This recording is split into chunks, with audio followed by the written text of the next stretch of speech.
India கூட்டணி தலைவர்களின் கலந்தாய்வு கூட்டம் திரு மல்லிகார்ஜுன் கார்கே அவர்களின் இல்லத்தில் நடைபெற்றது. திருமதி சோனியா காந்தி அம்மையார், திரு ராகுல் காந்தி, திருமதி பிரியங்கா காந்தி ஆகியோரும் இந்த கூட்டத்தில் பங்கேற்றனர். அனைத்து தலைவர்களும் நடப்பு அரசியல் குறித்து தங்களின் கருத்துக்களை பகிர்ந்து கொண்டனர். நிறைவாக அனைத்து தலைவர்களின் ஒருமித்த கருத்தின் அடிப்படையில் மல்லிகார்ஜுன் கார்கே அவர்கள் செய்தியாளர் சந்திப்பில் சில தகவல்களை முன்வைத்தார். தற்போதைய தேர்தல் மோடியின் கடந்த 10 ஆண்டு கால ஆட்சிக்கு எதிராக அளிக்கப்பட்ட ஒரு தீர்ப்பு. குறிப்பாக இந்திய அரசமைப்பு சட்டத்தை பாதுகாக்க வேண்டும் என்கிற இந்தியா கூட்டணியின் வேண்டுகோளை அங்கீகரிக்கிற வகையில் இந்தியா கூட்டணிக்கு கணிசமான வெற்றியை தந்திருக்கிறார்கள்.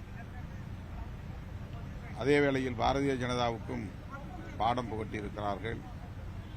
தனி பெரும்பான்மை பெற்று அவர்களால் ஆட்சி அமைக்க முடியாத ஒரு பின்னடைவு பாரதிய ஜனதா கட்சிக்கு ஏற்பட்டிருக்கிறது.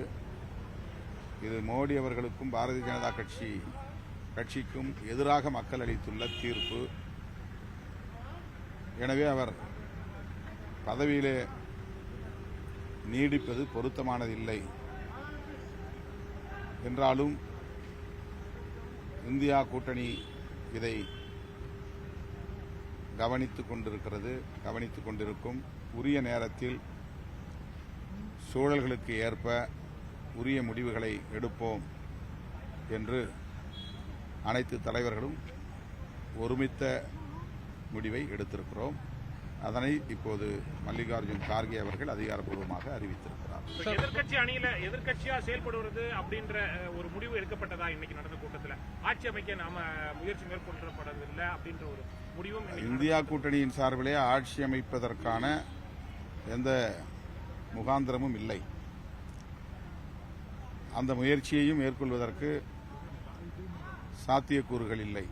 ஆகவே அதை பற்றி பெரிதாக யாரும் கருத்துக்களை பகிர்ந்து கொள்ளவில்லை. ஆனால் மக்கள் அளித்த தீர்ப்பு மோடி அவர்களுக்கு எதிராக, பாஜகவுக்கு எதிராக இருக்கிறது. தேசிய ஜனநாயக கூட்டணி கூடுதலான இடங்களை பெற்றிருந்தாலும் கூட, ஆட்சி அமைக்கக்கூடிய எண்ணிக்கையை அவர்கள் பெற்றிருந்தாலும் கூட, இந்த தீர்ப்பு மோடி அவர்களின் கடந்த 10 ஆண்டு கால ஆட்சிக்கு எதிரான தீர்ப்பு. அதனால்தான் அவர்கள் விரும்பியபடி தனிப்பெரும்பான்மை பெற முடியவில்லை. கூட்டணி கட்சிகளின் தயவோடுதான் ஆட்சி அமைக்கக்கூடிய நிலை உருவாகி இருக்கிறது. இதை மட்டும் இந்தியா கூட்டணி தமது கருத்தாக பதிவு செய்திருக்கிறது. அடிக்கடி கட்சி மாறக்கூடிய நிதிஷ்குமார் எவ்வளவு நாளைக்கு பிஜேபி கூட்டணியில் இருப்பார்னு நினைக்கிறேன். இந்த ஆட்சி அல்லது மோடி தலைமையிலான அரசு 5 ஆண்டு காலத்திற்கு நீடிக்குமா என்பது மிகப்பெரிய கேள்விக்குறிதான். சந்திரபாபு நாயுடு அவர்களும், நிதிஷ்குமார் அவர்களும், ஏக்நாத் ஷிண்டே அவர்களும் ஆதரவு நல்கிய நிலையில் இப்போது ஆட்சி அமைக்கப்படுகிறது. அவர்களுக்கு இடையிலே எந்த நேரத்திலும் கருத்து முரண்கள் எழ வாய்ப்பு இருக்கிறது. கடந்த காலத்தில் அவர்கள் தனிப்பெரும்பான்மை பெற்று தம் விருப்பம் போல் கூட்டணி கட்சிகளை எல்லாம் ஆட்டி படைத்தார்கள். இப்போது பாஜகவை ஆட்டி படைக்கக்கூடிய அளவுக்கு நிலைமை தலைகீழாக மாறியிருக்கிறது. ஆகவே இவர்கள் ஒருங்கிணைந்து 5 ஆண்டுக்கு பயணிப்பார்கள் என்று சொல்ல முடியாது. நிலையான ஒரு அரசை 5 ஆண்டு காலத்திற்கு இவர்களால் வழங்க முடியும் என்றும் உறுதியாக கூற முடியாது. இவ்வாறான சூழலில்தான் இந்தியா கூட்டணி கட்சிகள் அமைதியாக இவற்றையெல்லாம் கவனிக்கும், உரிய நேரத்தில் உரிய முடிவுகளை எடுக்கும். அரசியல் சாசன மாண்புகளை காப்பாற்றும் கட்சிகளுக்கு நாங்கள் திறந்த மனதுடன் நாங்கள் அழைப்பு விடுக்கிறோம்னு மல்லிகார்ஜுன கார்கே சொல்லியிருக்காரு. அப்படின்னா கூட்டணி இன்னும் விரிவாகிறதுக்கோ இல்ல இப்ப கூட்டணியில் இடம்பெறாதவங்க வரும் பட்சத்தில் அதை ஏற்றுக்கொள்றதுக்கு எல்லா கூட்டணி கட்சியினரும் தயாரான மனநிலையில் இருக்கீங்களா? அது குறிப்பா விடுதலை சிறுத்தைகள் தயாரான மனநிலையில் இருக்கிறாங்களா?